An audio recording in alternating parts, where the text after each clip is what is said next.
Hello everybody, welcome to another Rick's Picks. Today I'm going to be doing my review of the Princess of Power figure Hordak by Mattel.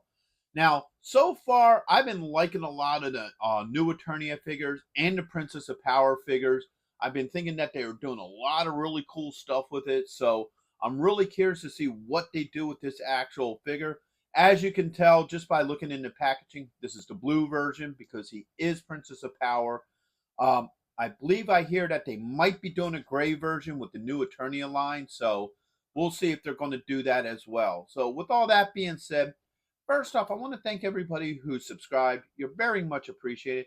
And for anybody who's watching this video and winds up liking it, then I please ask that you subscribe as well and check out my Masters of the Universe playlist. So without any further ado, let's get to the review.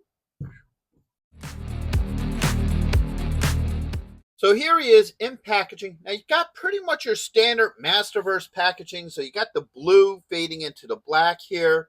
You got your 30 points of articulation, your skew, 40 years of She-Ra, Princess of Power, Hordak, Mattel. You do get a nice window here so you can see him, all of his accessories. All right, bring this down this way. You can see the Masterverse. All right. So now let's take a look at this side here. Not a whole lot going on this side. You just got Hordak, ruthless leader of the evil horde. Come around here. And you get his more iconic look from that really popular poster where he's standing there and he got the lightning bolts coming out of his fingers. Except in this one, he's in a chair. It looks like he's probably in one of his ships or at Horde Prime. And then you got Mantana behind him and also Leech. Right here, you got everybody that's part of this wave. Mattel, a little bit about him. All right. Come around to this side. You have this nice picture of Hordak with his iconic arm blaster and what have you. And back around to the front. Look underneath. You just got your legal and skew. So, with all that being said, let's open him up and see what he's about. So here he is out of packaging. Overall, he's a pretty decent looking figure. The first thing we're going to start with is his points of articulation. So the head does move. Right, you get a shoulder joint with a swivel. You get an elbow joint. That's a little stiff, but it does move. And a wrist joint. Right. That up. You got a joint right at the ribs. It's restricted a little bit by his armor, but you do get that movement in there. And you also have a hip joint. Come over to the legs. You do have a thigh joint with a swivel. All right. You also got a knee joint. All right. You got a swivel at the top of the boot. And you also have an ankle joint. So everything seems to move pretty well on him. I don't have any issues with any of his joints. All right. So now let's start getting into his more finer details. So first off, I always like to look at the head sculpt. Now, when I looked at this in packaging, I wasn't too sure about it, but it kind of grew on me. After I got him out of the box, I could look at it a little bit better. And it's not that bad of a head sculpt. Once again, it is based off of the Princess of Power cartoon, not off of the actual original figure. So he does have that kind of look to him. So I do like the head sculpt. Now you get down into the armor. The armor looks pretty cool. I do like the armor design and the belt design. That looks pretty neat as well. Then you get down into his boots. You put a little bit of detailing into the boots.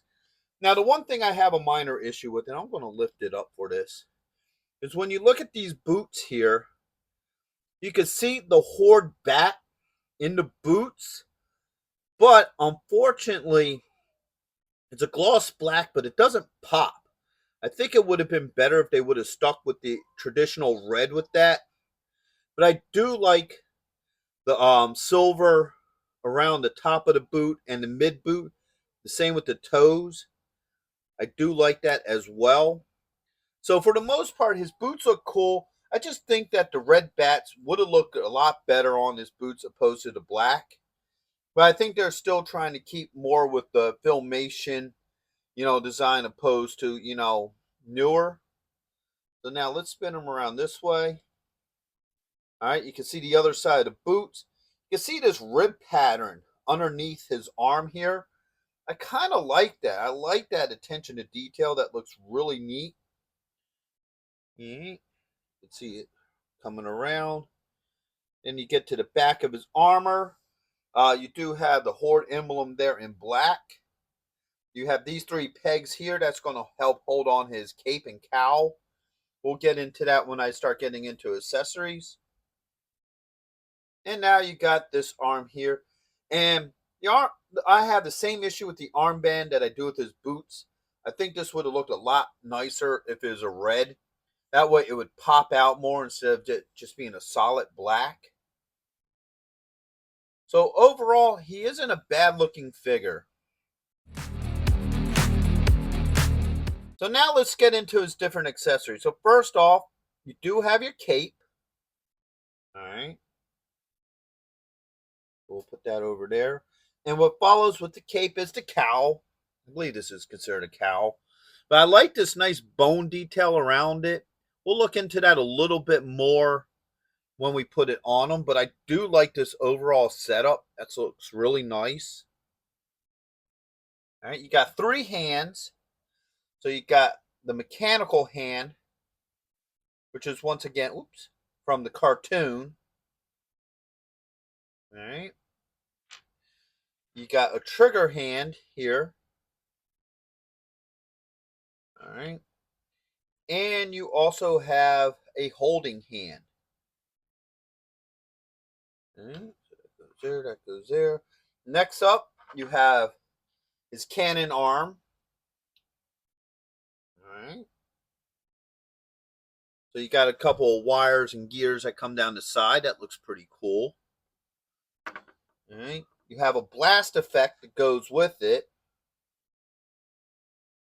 All right. You have the iconic Horde crossbow. All right.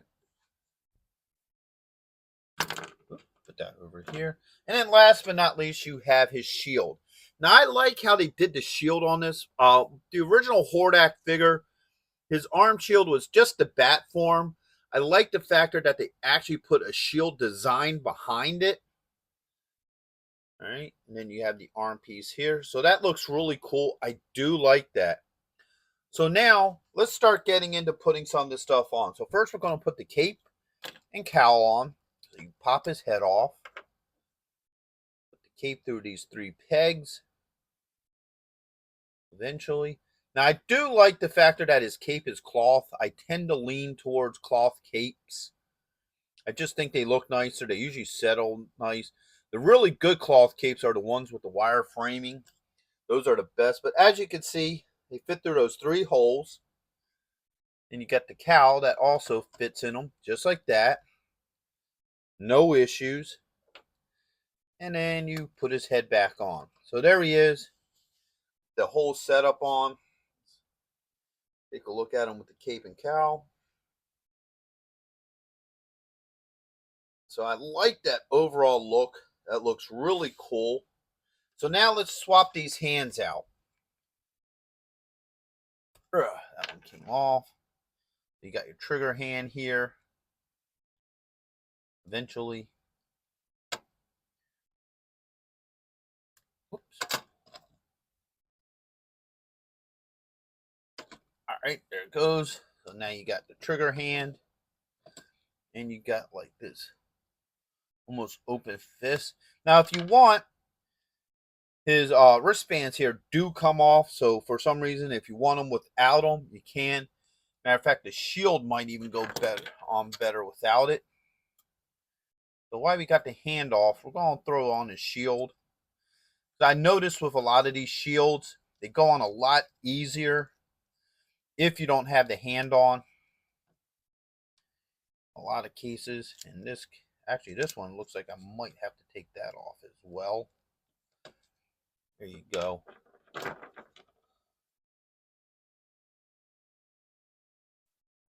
All right.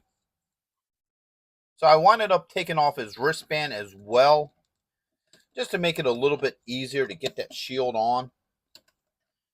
Get him in position here. So as you see, both hands swapped out very easily.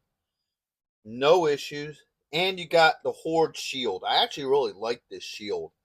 I think that looks really cool. I like the overall design to it. So now you can put on his iconic crossbow. All right. So now it looks like he's going to shoot it. All right. So all that works out really well. I really like him with the crossbow and shield. I think that's a really cool concept. But now we got the cannon arm. So that arm just comes off. Pop in the cannon arm. Now the cannon arm, just like the regular arm, has all the same points of articulation. All right, so first we'll put the hand on. At least I thought that would fit in there. If I remember right from the cartoon. Could be wrong. Yeah, that is meant to go in there because it don't even have the same design as the other hands. There it goes. All right, so I had to work that in there a little bit. Spin that hand around. But as you see, once it's on, it's on. Now, I personally would have liked to have seen this have a little bit more shine, a little bit more of a chrome look to match the rest of the arm. I feel like it looks a little out of place just because it's a darker, like a more matte gray opposed to a gloss, semi-gloss silver. So I would have liked to have seen this just match up with the cannon arm. Okay. Pop that off. There we go. And now you got your blast effect. It hooks in there like that as well. So you want him shooting. You can get him in a shooting position with it, which it seems like it does off balance him a little bit. So you're going to have to reset the figure. Get that ankle back just a hair.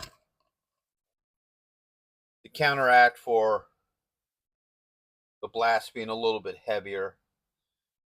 But with a little bit of adjustment, in theory, it works.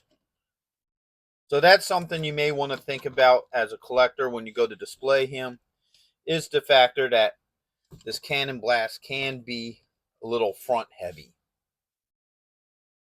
All right, works better actually if you have him standing like that and what have you.